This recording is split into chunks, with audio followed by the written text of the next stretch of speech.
요사이 우리나라에는 많은 외래어가 유행하고 있습니다. 외래어라고 그러면 외국말이지만 우리말이 되어서 우리가 늘상 쓰는 것을 얘기하는데 생각보다 우리 주위에는 외래어가 많은 것 같아요. 저는 미국 가서 그 외래어의 참 원어를 비로소 알 수 있었습니다. 우리가 많이 쓰는 오라이, 오라이, 빠꾸, 빠꾸 이게 뭔지 저는 몰랐어요. 이게 도대체 뭔 뜻인가? 뜻은 알죠. 오라이 그러면은 뭐 오라 소리고 가라이 그러면 가라 소리인지 오라이 그것이 all right 괜찮으니까 괜찮다 괜찮다 이 말이에요. 차가 막 오는데 괜찮다고 all right. 빠꾸 빠꾸 그럼 백이에요. 백 뒤인데 그 일본 사람들이 아마 발음이 안 되니까 빠꾸 그랬는 거예요. 뒤로 가라 이 말이죠. 우리나라에는 참 외래어의 홍수입니다. 이북은 그렇지 않죠. 이북은 가능하면 한국말을 쓰려고 그럽니다. 통일이 되면 참 걱정되는 게 많아요. 축구 시합 하나를 봐도 우리는 코너킥 그러면 그 사람들은 모서리차기 그럽니다. 드로잉 그러면 머리 위로 던지기, 골키퍼 문지기 그럽니다. 재미있는 말들을 많이 쓰는데 요사이 우리가 늘상 쓰는 단어 가운데 하나가 모델하우스입니다. 아파트를 사기 위해서 또 아파트를 사지 않는다고 해도 한번 구경 삼아 대부분의 사람들이 모델하우스에 한두 번은 들어가 봤을 겁니다. 불과 십수년 전만 해도 모델하우스라는 게 없었어요. 아파트를 살려고 하면 가면 그저 기껏해야 설계도와 조감도 정도를 그려놨습니다. 당신이 살 집이 이렇게 구조가 되어 있습니다. 그림으로 그려놓은 거예요. 그 후에 조금 더 발전해서 사람들이 아파트 장사하는 사람들이 모형을 만들기 시작했어요. 견본을. 성냥갑만하게 때로는 이만하게 박스만하게 만들어서 당신이 살 집이 방이 이렇게 생겼습니다. 근데 요사이 와가지고는 아예 그럴 필요도 없이 모델하우스를 다 지어놨습니다.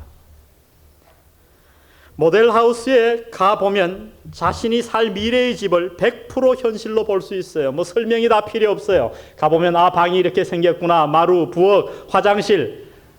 자기가 살 집을 그대로 100% 지어놓은 것을 모델하우스입니다. 그래서 사람들이 사기 전에 그저 가보면 환하게 모든 것을 꿰뚫어 볼 수 있어요. 참 편리한 세상입니다.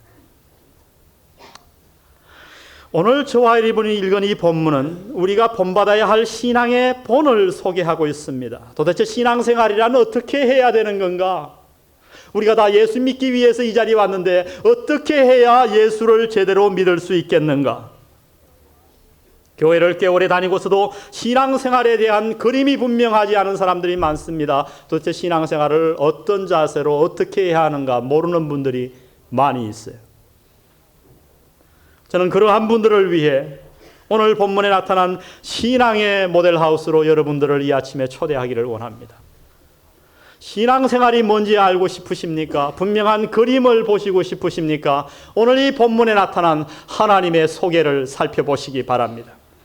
하나님은 신앙생활을 설명할 때 애매한 단어를 사용하지 않으셨습니다. 우리에게 모델하우스를 보여주듯이 이렇게 너희들이 이런 태도로 신앙생활을 해야 한다라고 오늘 두 사람의 간증을 통해 그것을 소개해 주고 계십니다. 어떻게 우리가 하나님을 만날 수 있는가? 도대체 우리가 하나님의 자녀가 되기 위해서 무엇을 하여야 한단 말인가? 예수님을 영접하고 난 후에 어떻게 신앙생활을 해나가야 하는가? 어떻게 하면 내 신앙이 성숙할 수 있겠는가? 우리가 신앙생활을 오래 한 후에 이 땅에서 신앙생활의 최후의 목표는 무엇인가? 하나님이 우리에게 주신 특별한 의무가 있단 말인가? 이러한 중요한 문제들에 대해 질문들에 대해 오늘 본문은 망설이지 않고 그 대답을 우리에게 들려주고 계십니다. 우리 모델하우스를 들어가는 심정으로 천국의 신앙생활을 이 시간 살펴보기를 원합니다. 올바른 신앙생활을 하기 위해서 먼저 우리가 필요한 것은 본문은 이렇게 말씀하십니다. 하나님을 향한 목마름이 있어야 한다고요. 누가 신앙생활을 올바로 할 수 있는가? 하나님을 향한 목마름이 있는 자입니다. 같은 질문으로 누가 구원받을 수 있는가? 복음을 듣는다고 모두 구원받을까요? 교회에 출석한다고 해서 모두 하나님의 자녀가 자동적으로 될 수 있을까요? 대답은 아닙니다. 자동적으로 되는 게 아니라, 복음의 말씀을 듣는다고 되는 것이 아니라 그 마음속에 구원을 갈망해야 합니다. 누가 하나님을 만날 수 있을까요? 하나님을 만나고 싶은 열망을 가진 자가 하나님을 만날 수 있습니다. 그래서 예수님은 팔복을 가르치시면서 우리에게 이렇게 가르쳐 주셨습니다. 의에 줄이고 목마른 자는 복이 있나니 저희가 배부를 것이며. 무슨 말씀이에요? 너희가 참으로 의로 배부르기를 원하느냐? 그러하면 반드시 선행되어야 할 것이 하나 있는데, 너희가 먼저 의에 목말라야 한다. 하나님의 의를 간절히 열망하는 자들만이 그 하나님의 의로 배부를 수 있느니라. 아무리 귀한 복음을 전해도 갈망이 없으면 소용이 없단 말입니다.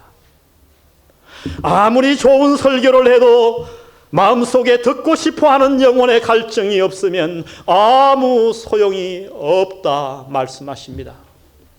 그래서 예수님은 이 진리를 돼지와 진주의 비유로 말씀해 주셨습니다. 돼지에게 진주를 던져주지 말라. 왜? 당연하잖아요. 그 당시에 있었던 가장 귀한 보석은 다이아몬드가 아니었어요. 진주였어요. 돼지는 보석을 모릅니다. 그래서 던져줘봐야 허비합니다. 아니, 허비할 뿐만 아니라 해를 받습니다. 음식인가 보다. 그리고 우주적 씹는 순간 돼지의 이빨이 다 나가는 거예요. 돼지에게 진주를 주는 것은 어리석은 것입니다. 무슨 말씀인가요? 영혼의 갈망이 없는 자에게 복음을 주는 것은 그와 같다는 거예요.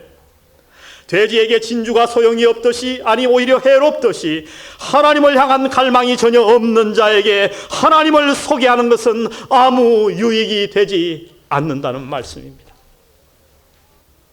더 구체적으로 말씀드리면, 오늘 여러분이 아무리 교회에 와 앉아 있어서 예배를 드린다고 해도 여러분의 마음속에, 여러분의 영혼 속에 하나님을 향한 갈망이 없다면 이 설교와 이 예배와 이 말씀은 여러분에게 아무런 유익이 되지 못한다고 하는 거예요. 아니, 저는 목회 경험을 통해서 그것이 오히려 해가 됨을 발견합니다. 차라리 안 들었으면 어느 날 갈망이 생길 때에 그 말씀을 들을 때 받아들일 터인데, 이미 교회에 나온 지 2년이 되고 5년이 되고 10년이 되어 복음을 머리로 다 압니다. 그런데 영혼에 갈망이 없어요. 지식으로 다 압니다. 다음에 들으면 다 아는 얘기라고 지나쳐버립니다. 누가 신앙생활을 올바로 할 수 있단 말입니까? 하나님을 향한 목마름이 그 영혼에 있는 자가 올바른 신앙생활을 시작하며 영위할 수 있다고 본문은 말씀하십니다. 예수님은 이 진리가 너무나도 귀하셨기 때문에 또 다른 한 진주의 비유를 통해서 우리에게 이 진리를 가르쳐 주셨습니다. 어느 진주 상인이 있었습니다. 그는 진주를 수집하기를 원했어요. 그의 오직 인생의 목표는 아름다운 진주를 구하는 것이었어요. 그래서 그는 팔도를 다 헤매입니다. 아니, 팔도에서 되지 않아서 저 중국과 러시아 온 땅을 다 두루다니며 어디에 가면 내 마음에 합한 아름다운 이 세상에서 가장 귀한 진주를 만날 수 있을까 고민하며 돌아다닙니다. 수년이 지났습니다.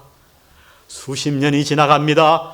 그런데 그 어느 날, 그의 인생의 마지막이 다가오는 그 어느 날, 그는 한 총구석에 갔다가 자기가 평생 그토록 원하던 진주를 만나게 됩니다. 예수님이 물으십니다. 그 진주 상인이 어떻게 하였겠느냐?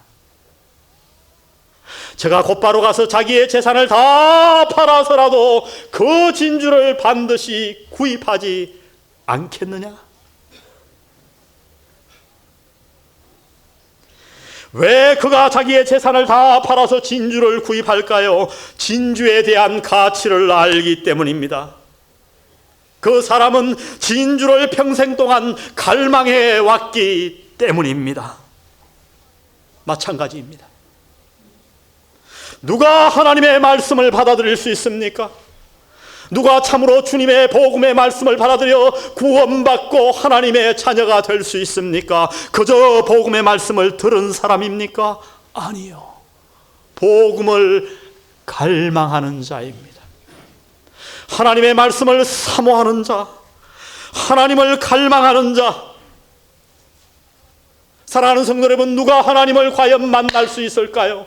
누가 하나님과 매일매일 아름다운 교제를 나눌 수 있을까요? 그저 하나님을 그저 먼 거리에서 믿는 자일까요?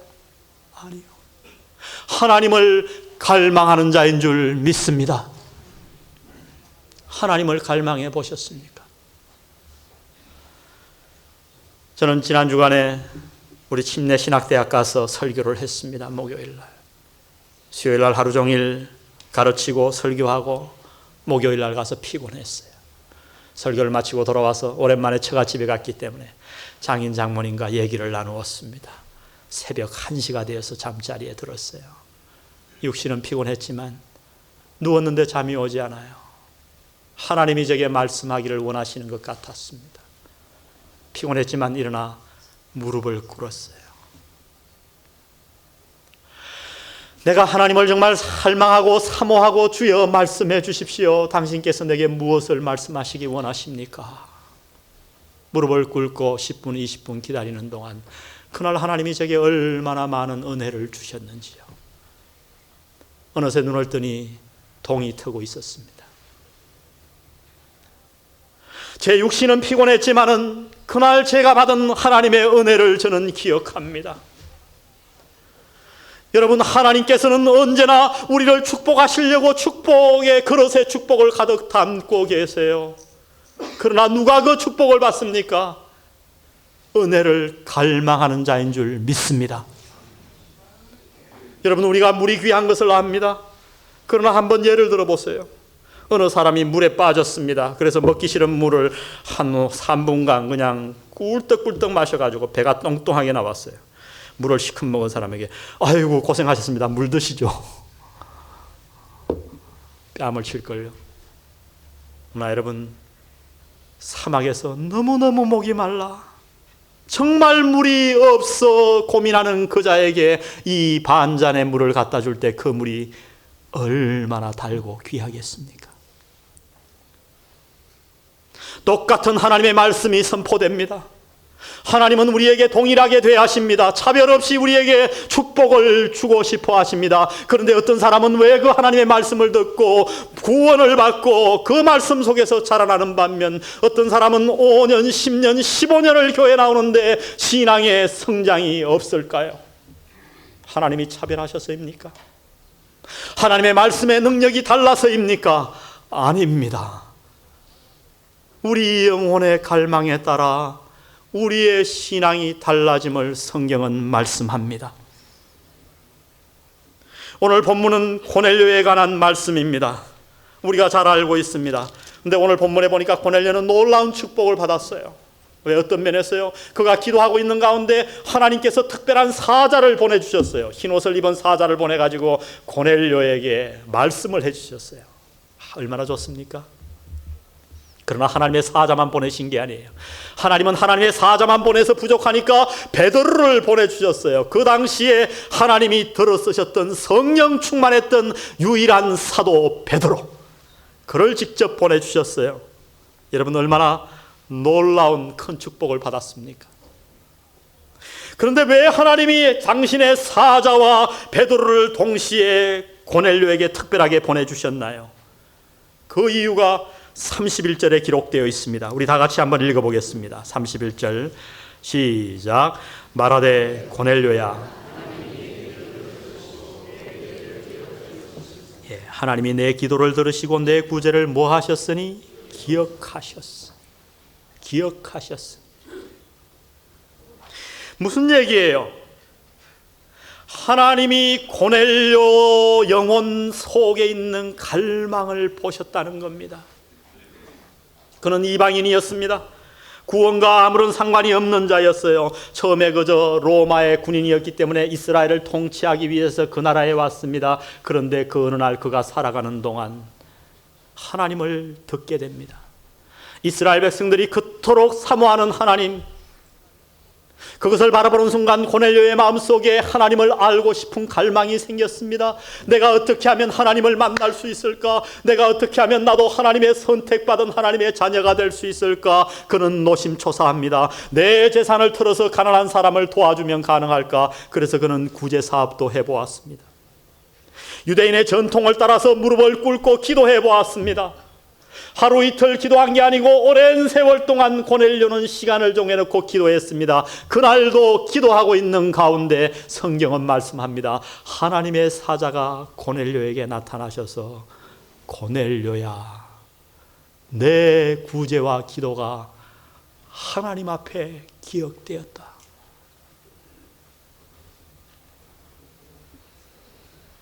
어떻게 하나님을 만날 수 있을까요? 갈망해야 합니다.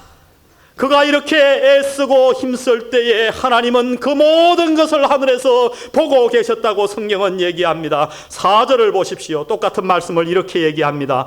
고넬료가 주목하여 보고 두려워 가로되 주여 무슨 일이니까? 천사가 가로되, 그 다음 다 같이 읽습니다. 시작. 내 기도와 하나님 앞에 상달하여 기억하신 바가 되었으니. 하나님 앞에 뭐하여? 상달하여. 사랑하는 성도 여러분, 어떻게 고넬료가 하나님을 만났습니까? 왜 하나님이 고넬료에게는 베드로까지 보내시고 천사까지 보내셔서 그를 구원해 주셨나요? 그 이유는 하나님을 향한 영혼의 목마름이 고넬료에게 있었기 때문이라고 성경은 말씀하십니다. 성경에 나타난 모든 구원받아 하나님을 충성스럽게 섬기던 자들에게는 이와 똑같은 영혼의 갈망이 있었음을 말씀합니다. 여러분, 삭개오를 아시나요? 그는 부자였습니다. 그런데 예수님이 오신다는 소문을 들었어요. 모든 사람이 예수님 주위에 몰려들자 너무너무 예수님을 보고 싶었습니다. 먼 발치에서라도 얼마나 예수님을 갈망했던지 그는 어른의 체면도 생각지 아니하고 뽕나무 위로 올라갑니다. 그 위에서 그저 예수님을 한번 보기를 원했습니다. 아무것도 모르실 것 같은 예수님, 수많은 사람에게 둘러싸여서 그들에게 관심을 주실 것만 같았던 예수님, 위를 쳐다보지 않고도 삭개오야 내려오너라, 내가 오늘 너와 함께 너의 집에 유하리라. 예수님이 여리고성을 지나갑니다. 눈 못 보는 소경이지만 예수님의 오심의 소문을 들었습니다. 그 소문을 듣고 예수님을 너무나도 갈망해서 예수님이 지나갈 때 우글우글할 때 다윗의 자손 예수여 나를 불쌍히 여기소서. 사람들이 그를 꾸짖었습니다. 소경인 주제에 웬 소리를 내느냐, 조용히 하라. 본문은 뭐라고 그럽니까? 그러나 그가 더욱 높이 소리질러 가로되 다윗의 자손 예수여 나를 불쌍히 여기소서. 그때 성경은 얘기합니다. 예수께서 그 소리를 들으시고 멈춰 서시니라. 멈춰 서시는 하나님, 우리의 갈망을 보시는 하나님, 오늘 우리 안에 왜 신앙의 성장이 없습니까? 왜 교회를 그토록 오래 다니고도 참 구원받은 확신이 우리 안에는 거하지 않는단 말입니까? 영혼의 갈망이 없기 때문이요. 여러분, 올바른 신앙생활을 하기를 원하십니까? 신앙이 성숙하기를 원하십니까? 오늘 이 말씀에 따라 주의 말씀으로 마음을 채우십시오. 하나님을 열망하시기를 바랍니다. 하나님, 제가 당신을 사모합니다. 목마른 사슴이 시냇물을 찾듯이 제가 당신을 사모합니다. 우리 마음속에 이 갈망이 불일 듯 일어날 때 오늘 우리의 신앙은 하나님이 기뻐하시는 수준에까지 성장할 줄 믿습니다. 어떻게 올바른 신앙생활을 할 수 있는가? 하나님을 향한 목마름이 있어야 합니다.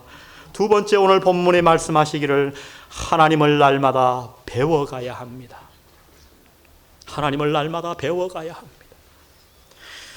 오늘 본문에 아주 중요한 단어가 하나 나오는데 34절부터 제가 한번 읽어보겠습니다. 베드로가 입을 열어 가로되 내가 참으로 하나님은 사람의 외모를 취하지 아니하시고 각 나라 중 하나님을 경외하며 의를 행하는 사람은 하나님이 받으시는 줄 뭐하였도다?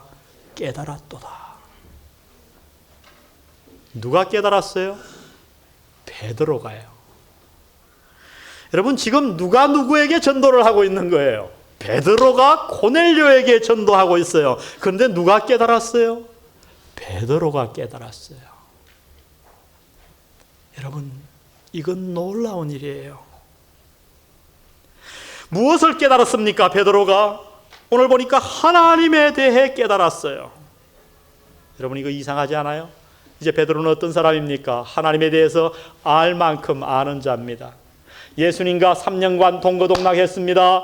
비록 실수는 많이 했지만 예수님께서 부활하셔서 따로 조용히 베드로를 혼자 만나셨어요. 그리고 어린 양을 부탁하셨어요. 그래서 수제자가 되었어요. 오순절날 베드로가 설교할 때마다 성령이 강하게 임하셨어요. 성령 충만을 자신뿐 받을 뿐만 아니라 남에게도 안수할 때 성령을 주었던 능력의 사람 베드로. 이제 하나님을 알 만큼 알았잖아요. 그런데 그가 고넬료에게 전도하는 그 순간 고넬료의 대답을 몇 마디 듣고서 베드로에게 어떤 일이 일어났는가? 베드로는 하나님에 대해 깨달았다고 본문은 기록하십니다. 여러분, 이것이 중요합니다. 신앙생활이란 하나님을 배워가는 거예요. 하나님에 대해서 깨달아가는 거예요. 누가 참으로 감격적인 신앙생활을 할 수 있는가? 날이 가면 갈수록 하나님에 대해서 깊이 깨달아지는 거예요. 아, 하나님은 이런 분이시구나. 5년을 믿고 10년을 믿었습니다. 15년을 믿었습니다. 교회는 오래 다녔지만은 수많은 성도들이 5년 전에 알았던 하나님과 지금의 하나님과 전혀 차이가 없습니다. 그저 그런 하나님, 멀리 계시는 하나님, 한 번도 대화해보지 않은 하나님, 내 삶에 역사하지 않은 하나님, 나와 상관없는 하나님, 그때 그 시절에만 잠깐 있었던 하나님, 하나님을 배워감이 없을 때 우리의 신앙은 자라나지 않습니다. 오늘 베드로는 그 숱한 하나님을 경험하고서도 오늘 하나님에 대해 두 가지를 배웠다고 성경은 얘기합니다. 34절에 보니까 그는 하나님이 편파적이 아님을 배웠습니다. 두 번째 35절에 보니까 누구든 출신과 민족에 상관없이 하나님을 찾기만 하면 하나님은 그 영혼을 받으심을 이제서 깨달았어요. 우리는 이 사실을 다 알지만 베드로가 이 사실을 깨닫는 것은 너무너무 엄청난 일이에요. 아니, 불가능했던 일이에요. 왜요? 베드로는 어머니 뱃속에서 태어나자마자 뭘 배웠는지 아세요? 이방인에게는 구원이 없다. 교회에 갔습니다. 주일학교에 교사들이 가르칩니다. 우리 유대인에게만 구원은 있는 것이다. 회당에서 자랍니다. 온갖 사람들이 온갖 사회에서 그 민족 사람 가운데 열이면 열다가, 가족 가운데 열이면 열다가 무엇을 가르쳤는가? 베드로에게 하나님은 유대인만 구원하신다. 이 사실은 그에게는 진리였고 그의 전통이었습니다. 그런데 오늘 무슨 얘기를 합니까? 예수도 믿지 않은 고넬료의 얘기를 들으며 하나님이 보여주신 간단한 말씀을 통해서 베드로는 자기의 모든 고집과 철학과 전통을 하루아침에 버리고 하나님에 대해 깨닫기 시작했다고 성경은 말씀합니다. 오늘 우리들에게 이러한 깨달음이 없어요. 입으로만 예수를 믿지 내 생각은 그대로예요. 제가 장례를 집도해 봅니다. 무덤을 하나 파면서 웬 짝대기를 들고 와서 동쪽이 맞느냐 서쪽이 맞느냐, 일로 조금 옮겨라, 기울어졌다 드너라. 여러분, 성경 어디에 관을 무슨 방향으로 세우라고 얘기합니까? 베옷을 꼭 입으라고 얘기합니까? 앞으로 우리 교회에서는 제가 믿기에 제가 하고 싶은 것은 베옷을 좀 입지 말고, 그거 낭비 아닙니까 여러분? 차라리 그 돈으로 다른 것 사주고 다른 좋은 데 쓰고 평소에 입던 이 옷을 입고 떠났으면 좋겠어요. 오늘 이 관습 하나 바꾸기가 이렇게 힘들단 말이에요. 우리가 과연 하나님을 믿는 사람들입니까? 하나님에 대해서 깨달음이 있는 사람들입니까? 5년 전에 속 좁았던 사람이 10년을 믿고도 그 속이 그 모양 그대로입니다. 5년 전에 화를 펄펄 내던 사람이 10년을 5년을 예수 믿고도 그 성격 그대로입니다. 그 말이 그대로입니다. 하나님을 깨닫지 못한 자예요. 신앙이 성숙하기를 원하십니까? 하나님에 대한 깨달음을 계속 날마다 이루어 가시기를 주의 이름으로 축원드립니다. 어떻게 올바른 신앙을 가질 수 있는가? 하나님을 향한 영혼의 목마름이 있어야 합니다. 두 번째, 날마다 하나님에 대해 배워가야 합니다. 이 세상에 수많은 지식이 있습니다. 모두가 다 죽이는 지식이에요. 그러나 여러분, 이 세상에서 우리를 살리는 한 가지 지식, 하나님에 관한 지식인 줄 믿습니다. 남은 생애 동안 하나님을 알기를 사모하십시오. 우리가 어떤 사람을 사랑해도 그 사람에 대해서 음식과 기호와 취미 모든 것을 다 알기를 원하겠거든 어떻게 우리를 구원하신 하나님을 알기를 소원하지 않을 수 있단 말입니까? 오늘 이후 하나님을 알아가는 놀라운 신앙이 우리 영안교회에 충만하기를 주의 이름으로 축원드립니다. 올바른 신앙생활을 하기 위해서는 목마름이 있어야 되고 하나님을 배워가야 되고 마지막 세 번째로 하나님의 명령을 행해야 합니다. 다 같이 한번 따라해 보겠습니다. 하나님의 명령을 행해야 한다. 42절 보세요. 우리를 뭐 하사? 명하사. 누가 명했어요? 예수님이 명하셨어요. 그 예수님이 명하셨다 이렇게 얘기하면 될 텐데 오늘 베드로는 이 예수님이 어떤 예수가 명했는가를 38절부터 41절까지 친절하게 설명해 줍니다. 저 하늘에 계신 예수님이 우리에게 명령하신 게 아닙니다. 그는 인간의 몸을 입고 이 땅에 오셔서 친히 우리와 호흡을 같이 하시고 바로 당신의 죄를 대신해서 십자가에서 고통받으시고 죽으셨던 예수님. 그러나 사망에 잠기지 아니하시고 사망의 권세를 깨트리시고 친히 부활하신 그 예수님이 오늘 우리에게 명령하신 것이 하나 있습니다. 무엇을 명령했나요? 오늘 42절을 다시 한번 보십시오. 우리를 명하사 백성에게 뭐하되? 전도하되. 하나님이 산자와 죽은 자의 재판장으로 정하신 자가 곧 이 사람인 것을 증거하게 하셨고 저에 대하여 모든 선지자도 증거하되 저를 믿는 사람들이 다 그 이름을 힘입어 죄사함을 받는다 하였느니라. 어떻게 우리의 신앙이 성장할 수 있을까요? 하나님의 명령을 순종해야 됩니다. 여러분, 하나님의 명령은 한마디로 얘기할 수 있습니다. 무엇하라 명령하셨습니까? 우리 보고 증인이 되라 명령하셨다는 거예요. 이것만 지키면 우리는 하나님의 명령을 순종하는 거예요. 무엇을 증거해야 됩니까? 오늘 두 가지를 얘기합니다. 첫 번째는 심판의 주 예수 그리스도께서 이 땅에 다시 오실 거라는 겁니다. 여러분, 이 세상은 예수님에 의해 역사가 이루어지고 감을 깨달으십니까? 예수님이 이 땅에 오시자 BC가 지나가고 AD가 시작되었습니다. 이 AD가 언제 끝납니까? AD 이후에는 뭐가 올지 제가 예언해 볼까요? MD가 옵니다. MD는 뭔가? Millennial Period. 천년왕국이 오는 거예요. 그 AD가 언제 끝나고 MD가 언제 시작되는가? 성경은 얘기합니다. 예수님이 오실 때요. 첫 번째, 예수님은 인간의 몸을 입고 오셨습니다. 우리를 구원하시기 위해서 나약한 모습으로, 종의 모습으로, 그래서 십자가 위에서 돌아가셨습니다. 그러나 성경은 얘기합니다. 예수님께서 초림으로 인간의 몸을 입고 하나님이 이 땅에 오셨지만은 그러나 다시 언젠가 주님이 오실 터인데 그때 이 지구의 역사는 끝날 것이다. 그때 오시는 주님은 인간의 모습이 더 이상 아닙니다. 종의 모습이 아닙니다. 만왕의 왕으로 오십니다. 우리를 심판할 주로 오십니다. 그날 오셔서 예수님이 하실 일은 뭔가? 다시 십자가를 지시는 것이 아니고 모든 믿는 자와 믿지 않는 자를 한자리에 모아놓고 심판하십니다. 백보자 위에서 믿지 않는 자들을 심판하셔서 지옥으로 보내실 것입니다.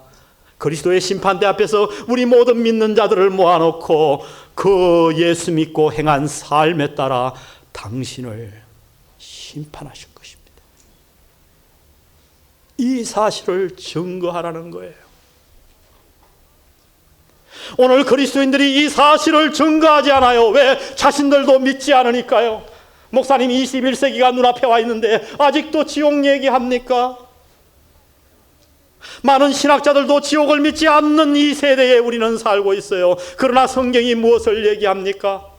예수님은 부자와 나사로의 경험을 통해서 그 지옥이 얼마나 고통스러운 곳인가를 설명해 주셨습니다. 부자가 이 땅에서는 호의호식했습니다. 하나님을 전도했는데 믿지 않았습니다.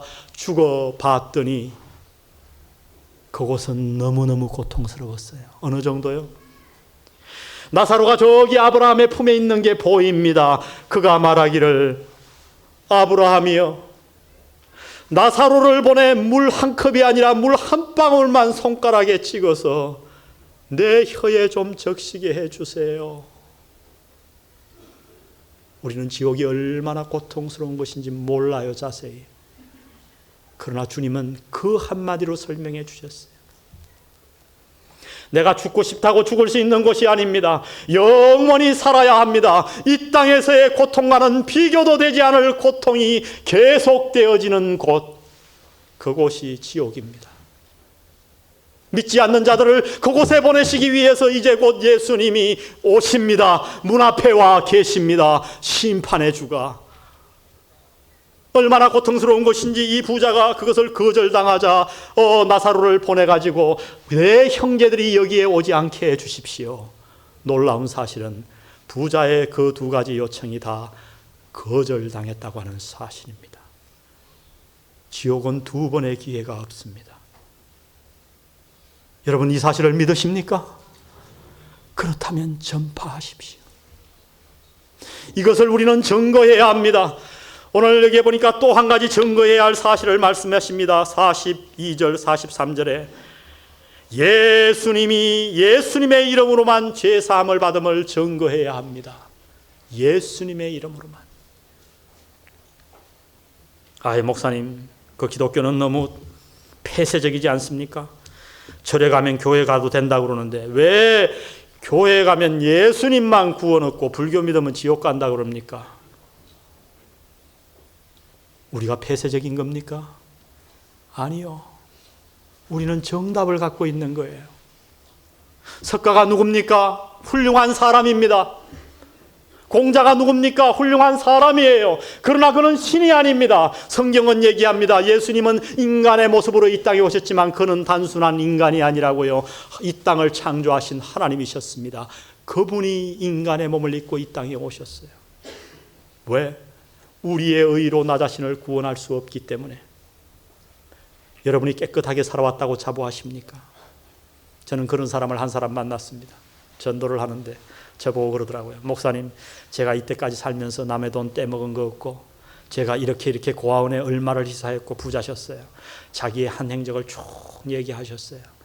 내가 이만하면 하나님도 저를 봐주시지 않겠습니까?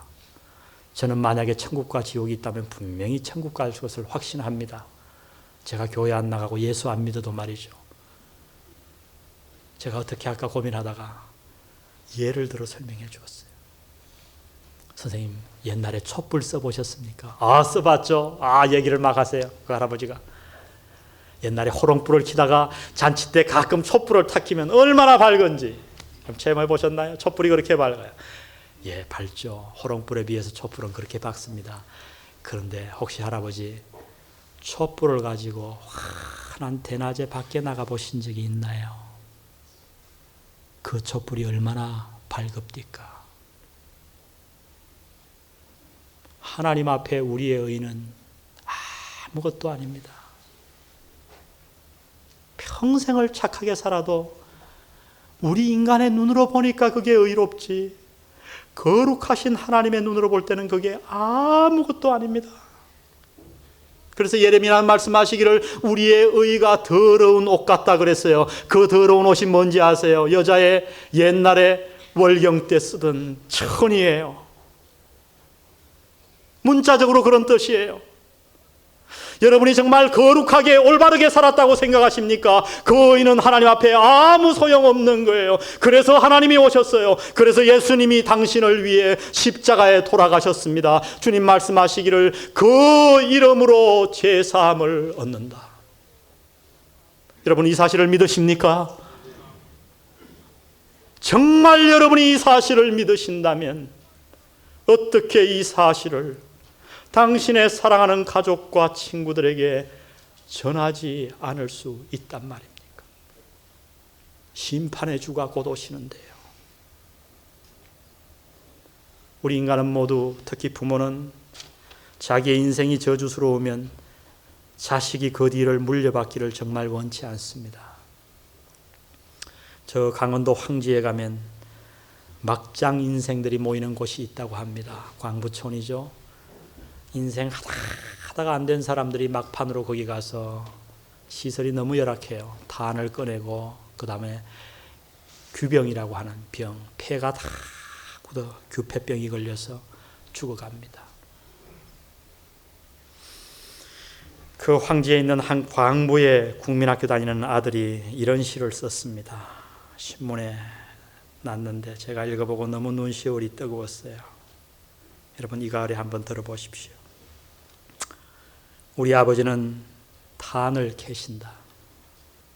나는 공부를 못하니까 광부가 되겠지. 아버지는 절대 광부가 되지 말라고 하신다. 거지가 되었으면 되었지. 죽어도 광부는 되지 말라고 하신다. 막장 인생을 사는 아버지의 피 맺힌 절규가 이 아들의 시를 통해 잘 나타나 있는 겁니다. 자기가 살아보니까 아들만은 그 일을 시키고 싶지 않은 거예요. 정말 심판의 주가 다시 오시는 것을 믿으십니까? 지옥이 정말 끔찍한 곳임을 믿으십니까? 오직 예수님의 이름만이 죄사함을 얻고 우리로 하여금 구원받게 함을 믿으십니까? 그렇다면 이 사실을 우리는 전해야 합니다. 우리 기도드리십시다.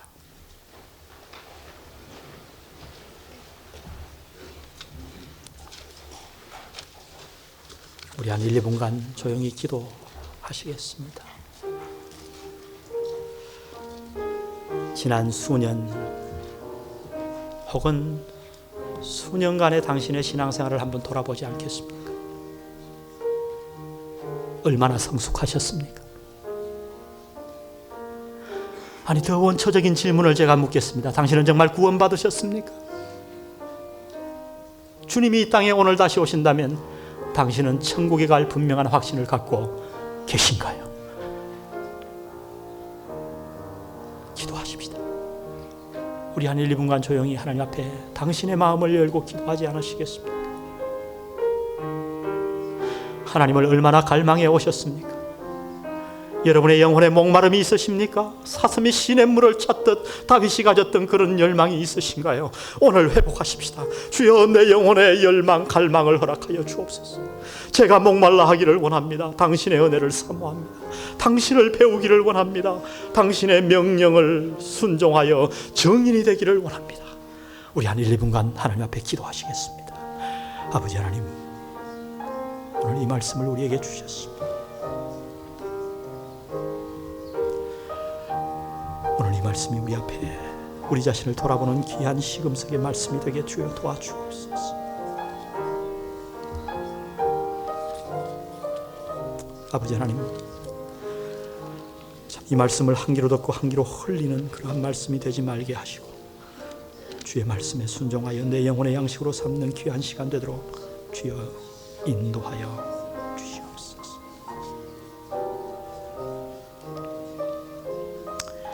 우리 오늘 말씀 생각하시면서 256장 찬송을 다 같이 부르시겠습니다. 주보와 약간 다른 찬송입니다만 256장 눈을 들어 산을 눈을 들어 하늘 보라 256장입니다. 방금 쳤던 찬송입니다.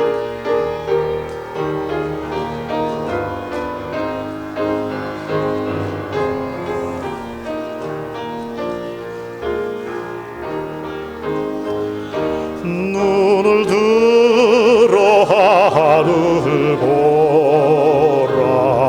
어지러운 세상 중에 곳곳마다 상한 영의 탄식 소리 들려온다.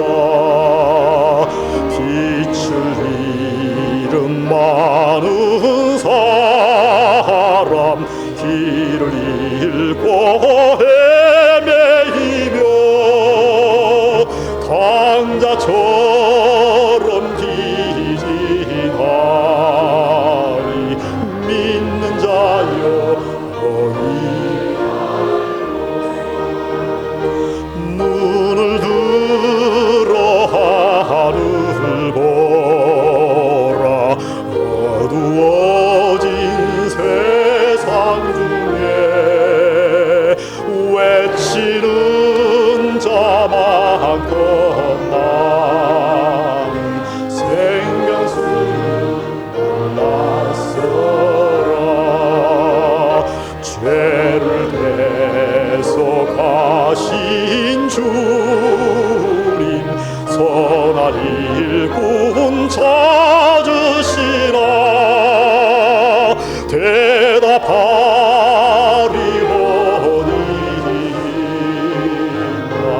믿는 자여 영이할고. 눈을 들어 하늘 보라. 살아계신 주 하나님,